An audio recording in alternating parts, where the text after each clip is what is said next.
Hi, hello, and 안녕하세요. Today I'll be doing something very different. This isn't a film review or a review of LGBT or queer-centered Korean media. More accurately, this is sort of my villain origin story. I had already developed an avid interest in LGBT representation in Korean media, but in 2021 I was faced with the fundamental existential question all critical viewers and criticism, particularly of the queer variety, must eventually ask. What is worse? Bad representation or no representation? And what provoked this rite of passage? Well, just one of the highest rated dramas in Korean cable network television history. 뭔데 너는? 빈첸조 가사노 금가프라자 건물주 조영훈 사장의 변호사입니다. Vincenzo, Guasano? 이것들이 보자. Known by its English title, Vincenzo is part crime drama dealing with corruption and organized crime, and a whole lot of dark comedy, or at least that's what Wikipedia technically tells me about its genre classifications. In brief and without spoilers, Vincenzo follows its eponymous lead, Vincenzo Casano, a Korean-born adoptee who returns to Seoul after living abroad and working as a lawyer for a mafia family in Italy. He's a consigliere, which is more or less a lawyer and advisor to the mafia boss, and has become a part of popular mafia mythology in large part due to The Godfather, which Vincenzo takes much of its Italian inspiration from. Now in his 30s, he comes back to Korea for both personal and financial reasons. In the larger narrative, he ends up teaming up with social justice-driven lawyer Hong Yu-chan, bumps heads with his scrupulous lawyer daughter Hong Cha-young, locks horns with an evil corporation and its maniacal CEO, and forms bonds with an ensemble of underdogs residing in a dilapidated apartment complex. The titular Vincenzo is played by K-drama and film star Joong-ki, and the cast boasts Jeon Yo-bin, Ok Tae-kyun, Kim Yo-jin, Kwak Dong-yeon, Jo Han-chul, and Yoo Jae-myung. The show is directed by Kim Hee-won, scripted by Park Jae-bom, created by Studio Dragon, produced by Logos Film of Kakao Entertainment, and distributed by CJ through their network TVN. Furthermore, its exclusive global streaming distribution rights were secured by Netflix, which aired it weekly on its platform concurrently with the domestic network. With a 20-episode count, the season ran from late February to early May 2021. Vincenzo was immensely popular. The premiere's rating made it the 4th highest rated premiere for the network at the time, and altogether the 6th highest rated drama in the network's run. While rankings shift, the show remains in the recorded highest rated dramas in Korean cable television history. 20 episodes is obviously a lot to cover, but the show made it easy for me by only including a queer-coded character and a gay character in 2 episodes. Somehow, they managed to do so much with so very little. Before I absolutely tear into the representation, let me start with my general criticisms of the show. The positives and the negatives. Here's what I liked about the show. 1. The production value. The show looked great. Costing around 20 billion won, or roughly $18 million US, it shows.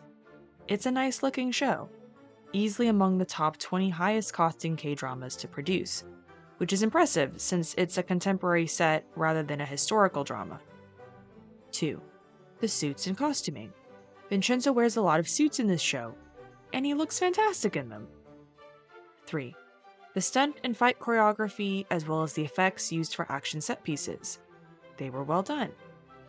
4. A few surprising moments that were decent character twists and scenes of absurdist comedy, which I can't go into obviously without spoiling anything. And lastly, 5. The dynamics between Vincenzo and the veteran lawyer Hong Yu-chan, as well as between Vincenzo and his biological mother. There were some good scenes, interesting dynamics, and chemistry.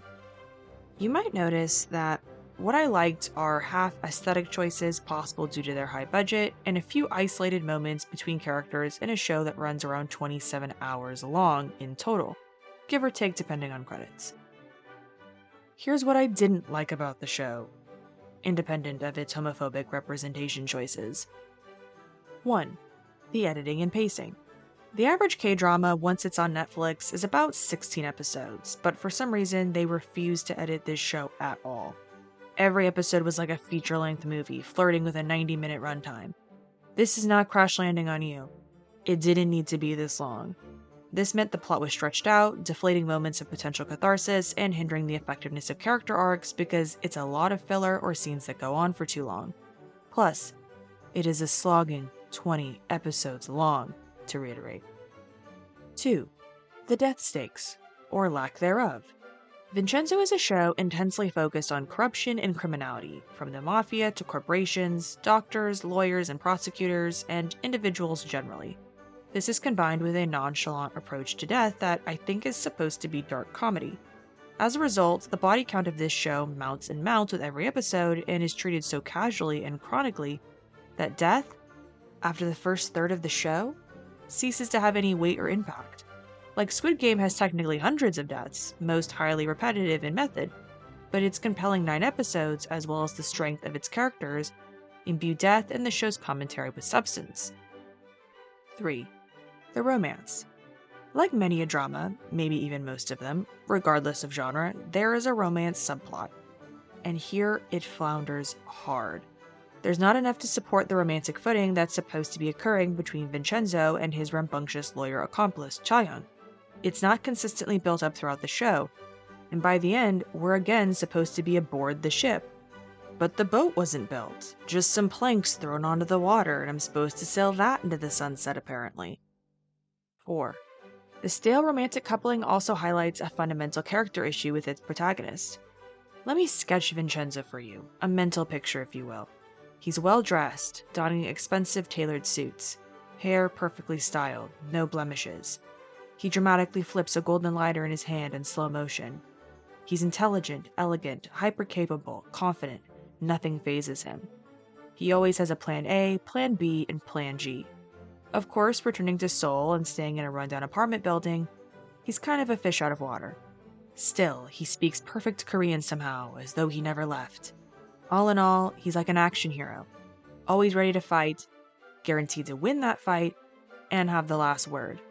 Which translates, through Son Joong-ki's performance, that he never really opens up, never gets truly vulnerable, never cares too much, and isn't allowed moments of desperation. I'm watching 20 episodes of someone who is unfazed by most things, and given little to no room to really care about anything, or at least show that he does. Unsurprisingly, that makes it difficult to care too. About the romance, about the deaths, about the lives at stake, about the money.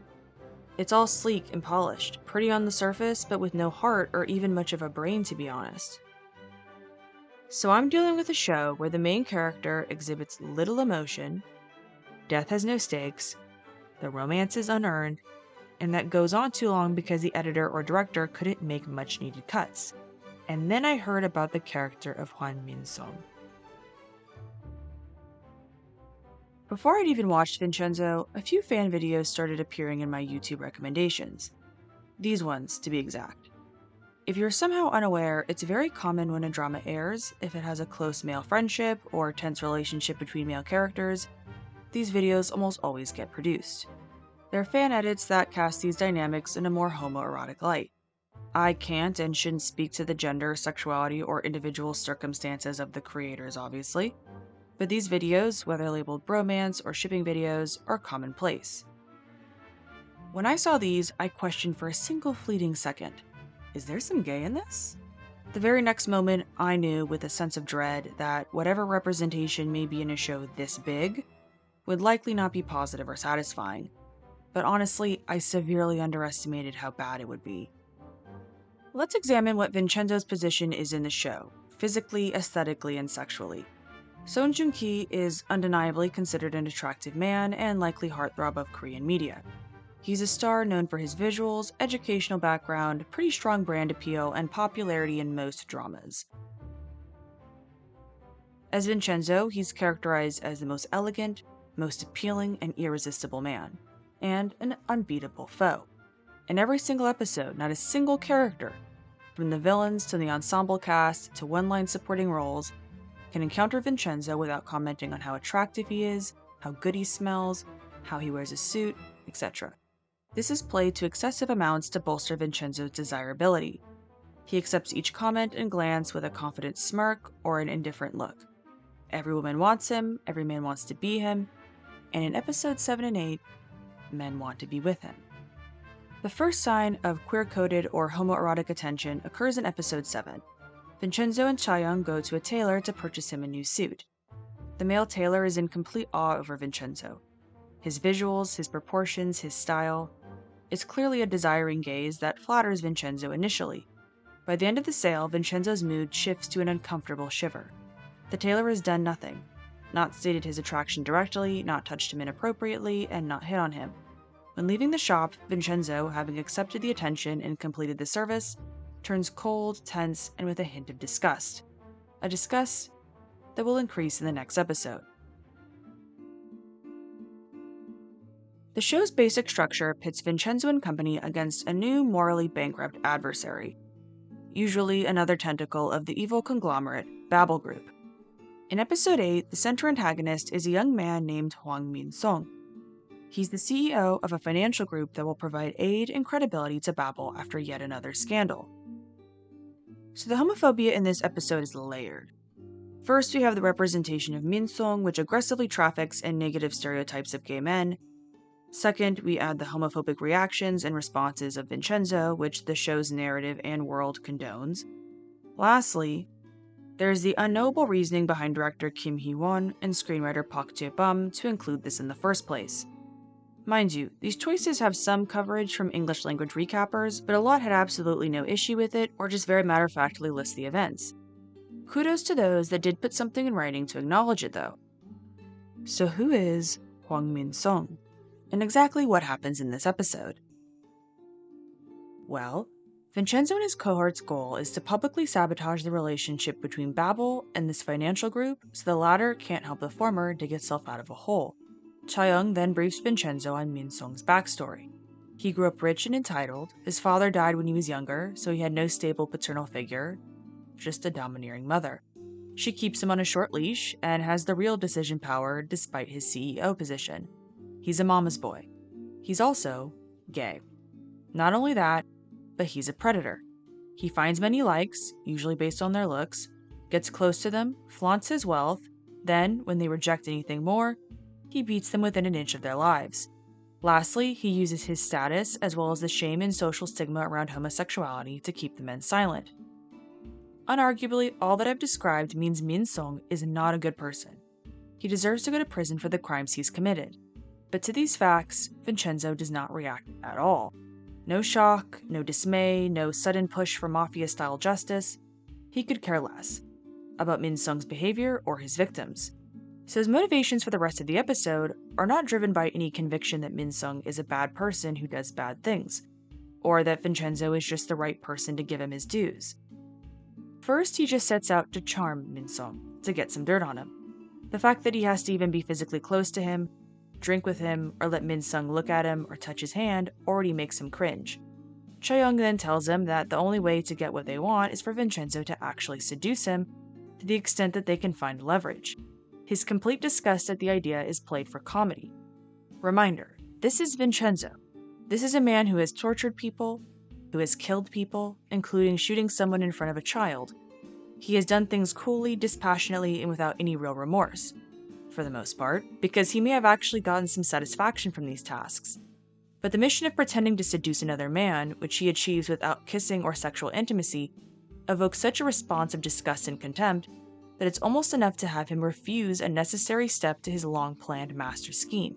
That's the line he draws. Playing gay? Hell no. He does eventually agree to it because of another revelation that connects Min-sung's family to Vincenzo's mother. Then he goes full in. Slow-motion shots, costumes, fabricated scenarios, tender touches, cringing and swallowing back revulsion the whole time. All to get this emotionally stunted gay man to throw his own mother under the bus because he's so infatuated by Vincenzo and the pretense of love he is expertly weaving. Vincenzo uses this closeness to get Min-sung to divulge his greatest fear, which he then uses against him to turn Min-sung into a shaking, panicking, hyperventilating mess right in front of the press, then reveals his true identity and the whole charade. The end. Well, we do flash once to Min-sung in prison, still pining over a photo of Vincenzo. But that's basically the whole shtick. We're going to break this down to the series of choices this show made in terms of representation. First and foremost, I'm stating this clearly. This is not a defense of Min-sung's actions. he is a bad person. However, this is the only overtly stated gay character in the entire 20-episode run, and he manages to hit a lot of the stereotypes on the way down, many of which engage with long-perpetuated myths based in homophobia.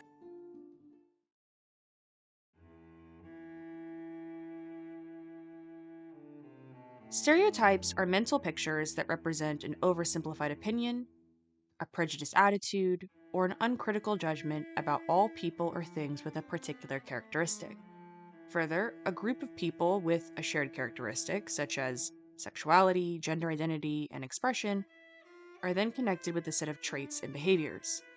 If you are a part of said group or have said group's characteristic, you are expected to share other traits and act in similar ways.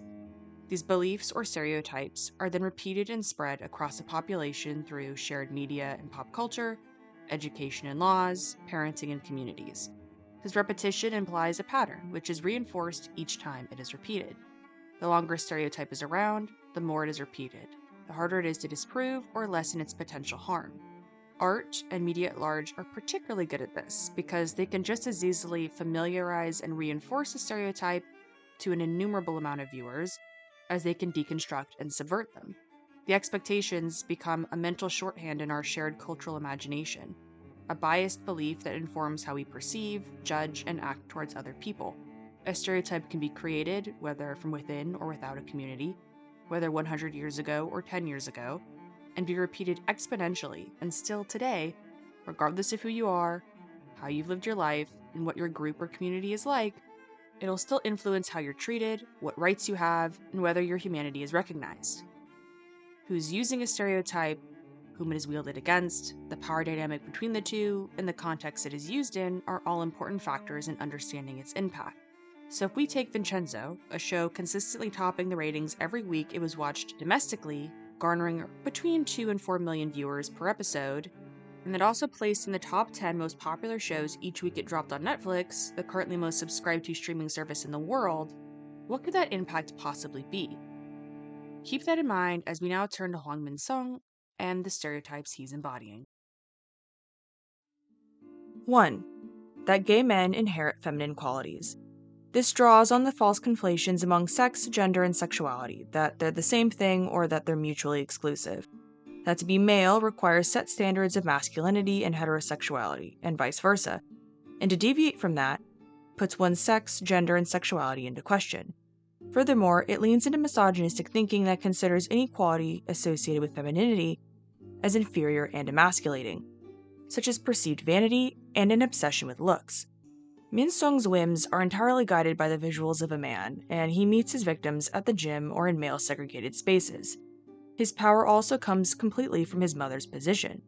When put next to Vincenzo, he's supposed to be a lesser man, sniveling, incapable, dependent, and pathetic. 2.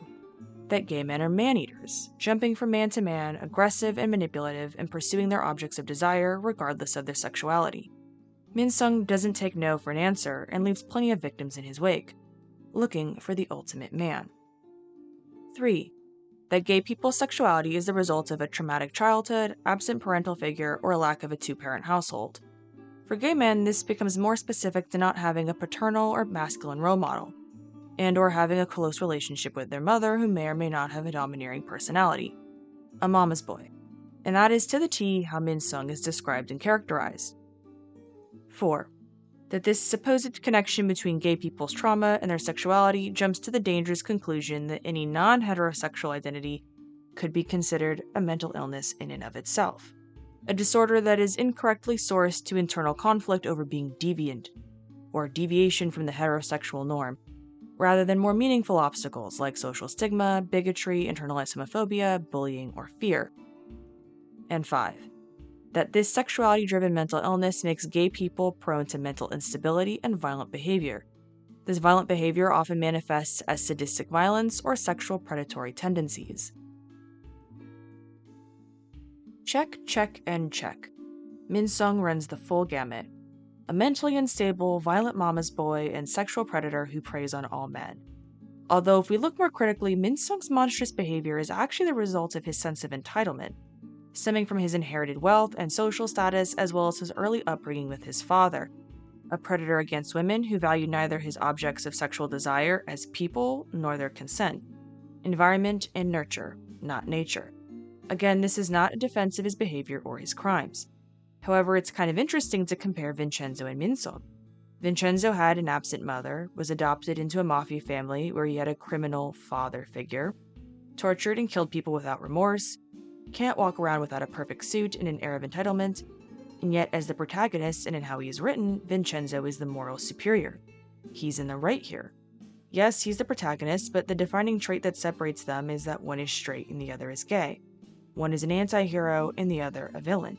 Furthermore, many of these traits, excluding blatant criminality, such as arrogance, entitlement, vanity, and emotional unavailability or unintelligence, are not uncommon characteristics in the male romantic leads of certain dramas. But of course, they're all straight. To be honest, this laundry list of homophobic stereotypes did upset me, but it was Vincenzo's reaction that shocked me. I think it was supposed to be comedy, but it's incomparably striking how revolted, repelled, and offended he is at having to play gay for a con. Everything else, he's an unfazed mafioso. But this, he looks torn between being about to jump out of his skin or drop Min-sung from a window. These are homophobic responses. These aren't reactions to Min-sung's past behavior or his family's transgressions, but the faux romance they are performing. The idea of a man seducing another man, the feelings Min-sung has for Vincenzo. That's the joke. And by imbuing the protagonist, who we're supposed to align with, and not having any counter-representation or in-world rebuttal means it condones this homophobia as earned.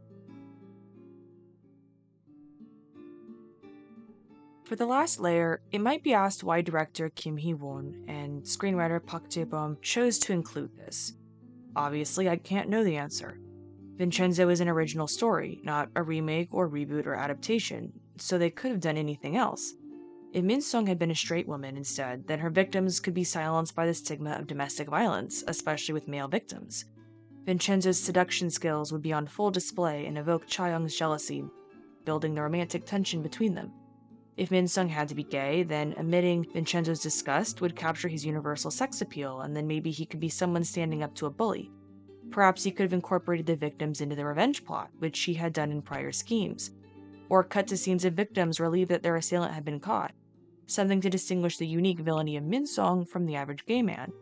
Or make Min-sung straight, and he could be akin to Yoo Ah-in's character in Veteran, rich, entitled, and psychopathic in his own right. If he abused women, then there'd be a direct connection between his behavior and his father's, which would resonate with what happened to Vincenzo's mom. See what I mean? They could have written and shot anything else, but chose this character, these stereotypes, this response, and this scenario. Now, some people may ask, Lee, isn't this only one episode out of 20? Aren't you overthinking this? Is this really that bad? Does this matter? The answer to all these questions is yes. The presence of these homophobic stereotypes in such a small part of the show makes it stand out even more to me. Either it's a choice of ignorance or intentional sensationalizing, or both for that matter. The average viewer, upon watching most K-dramas, might not be aware of the continued social stigma and lack of legal protection LGBT people have there. Gay people appear so little in K-dramas that homophobic stereotypes might not come across many viewers' minds because they've never had to look critically at it.